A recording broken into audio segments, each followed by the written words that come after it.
السلام عليكم ورحمة الله وبركاته. ازيكم عاملين ايه؟ نبدأ بالصلاة على النبي. اللهم صل وسلم وبارك على سيدنا محمد.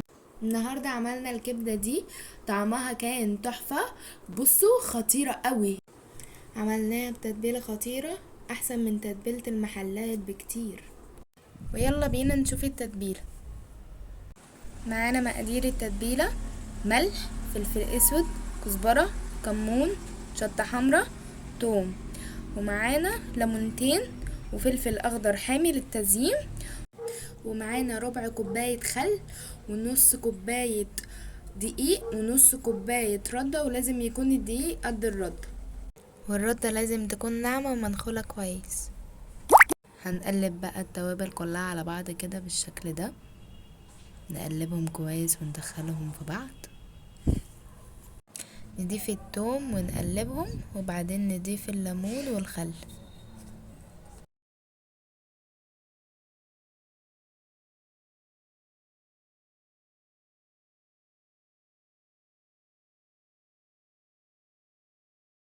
نيجي بقى للكبدة، لازم تكون الكبدة شرايح رفيعة زي ما انتوا شايفين كده.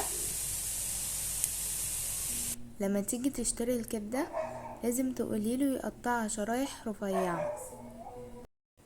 ده كيلو الا ربع كبدة يا جماعة. نضيف عليهم التتبيلة ونقلبهم كويس علشان الكبدة تشرب من التتبيلة.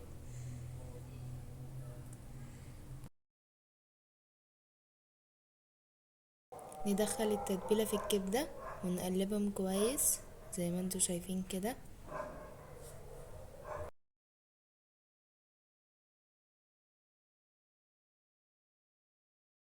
نقلب بقى الردة والدقيق على بعض كده، نقلبهم كويس جدا. ننزل بالكبدة على الدقيق والردة ونضغط عليهم بالشكل ده. هنكمل بقى الكمية بنفس الطريقة ونرجع لكم. انزلوا يلا، حطوا لايك تحت واشتركوا في القناة وفعلوا زر الجرس عشان اي حاجة انزلها توصل لكم على طول.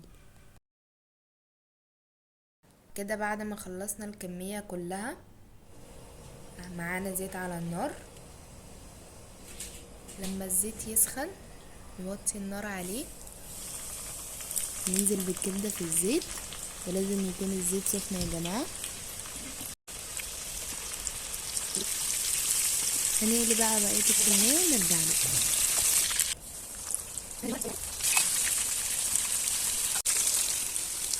كده بعد ما قلينا كل الكمية، ممكن تقدمي بقى معاها رز او بطاطس وطحينة او مكرونة او عيش بلدي او عيش فينو اللي متوفر عندك يعني. وما تنسيش بقى تعملي لايك وشير وسبسكرايب، وهسيب لكم لينك الطحينة تحت في الديسكريبشن، وهستنى تعليقاتكم على الكبدة ان انتوا جربتوها او لا. سلام.